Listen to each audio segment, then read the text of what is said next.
কোটা আন্দোলনকে ঘিরে নিহতদের স্মরণে মঙ্গলবার সারা দেশে একদিনের শোক ঘোষণা করা হয়েছে। এছাড়া সরকারি হিসেবে এ পর্যন্ত আন্দোলনে মৃতের সংখ্যা দাঁড়িয়েছে 150 জনে। বিকেলে সচিবালয়ে এসব তথ্য জানান মন্ত্রিপরিষদ সচিব মাহবুব হোসেন। গত 3 মাসে মন্ত্রিসভা বৈঠকে গৃহীত সিদ্ধান্ত বাস্তবায়নের হার 65% বলে জানান তিনি। এসকে সৌরভের প্রতিবেদনে বিস্তারিত। রাজধানীর তেজগাঁওয়ে প্রধানমন্ত্রীর কার্যালয়ে অনুষ্ঠিত হয় মন্ত্রিসভার বৈঠক। প্রধানমন্ত্রী শেখ হাসিনার সভাপতিত্বে বৈঠকে অংশ নেন মন্ত্রিসভার সদস্য, মন্ত্রিপরিষদ সচিব ও বিভিন্ন মন্ত্রণালয়ের ঊর্ধ্বতন কর্মকর্তারা। পরে সচিবালয় ব্রিফিংয়ে বৈঠকের বিস্তারিত তুলে ধরেন মন্ত্রিপরিষদ সচিব। তিনি জানান, মহেশখালীর সমন্বিত উন্নয়ন কর্তৃপক্ষ আইন এবং বাংলাদেশ ও ভারতের মধ্যে স্বাক্ষরের লক্ষ্যে দ্বিপাক্ষিক বিমান চলাচল চুক্তির খসড়ার অনুমোদন দিয়েছে মন্ত্রিসভা।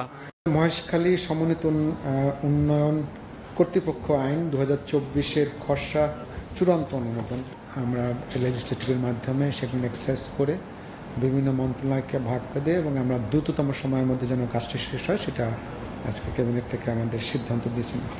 তিনি জানান, বৈঠকে কোটা বিরোধী আন্দোলনকে ঘিরে নিহতদের স্মরণে শোক প্রস্তাব আনুষ্ঠানিকভাবে গ্রহণ করা হয়েছে।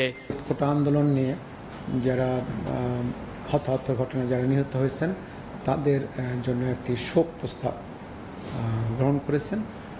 সেই শোক প্রস্তাবটা আনুষ্ঠানিকভাবে নেওয়া হয়েছে। আর দ্বিতীয় যেটা করা হয়েছে সেটা আগামীকাল দেশব্যাপী শোক পালন করা হবে এবং সেই শোক পালন অংশ হিসেবে কালো ব্যাজ ধারণ করা হবে এবং মসজিদে দোয়া, মন্দির, গির্জা, প্যাগোডায় প্রার্থনা করা হবে। মাহবুব হোসেন বলেন, কোটা বিরোধী আন্দোলন নিয়ে যে পরিস্থিতি সৃষ্টি হয়েছিল, বৈঠকে সে পরিস্থিতির একটি প্রতিবেদন উপস্থাপন করেন স্বরাষ্ট্রমন্ত্রী। এ পর্যন্ত আন্দোলনে 150 জনের মৃত্যুর তথ্য রয়েছে বলে উল্লেখ করেন তিনি। গতকালকে বোধ 147 বলেছিলেন, আজকে বোধ আরো 3টি যোগ হয়েছে 150 উনি বলেছেন। SK Sourav, STV, Dhaka.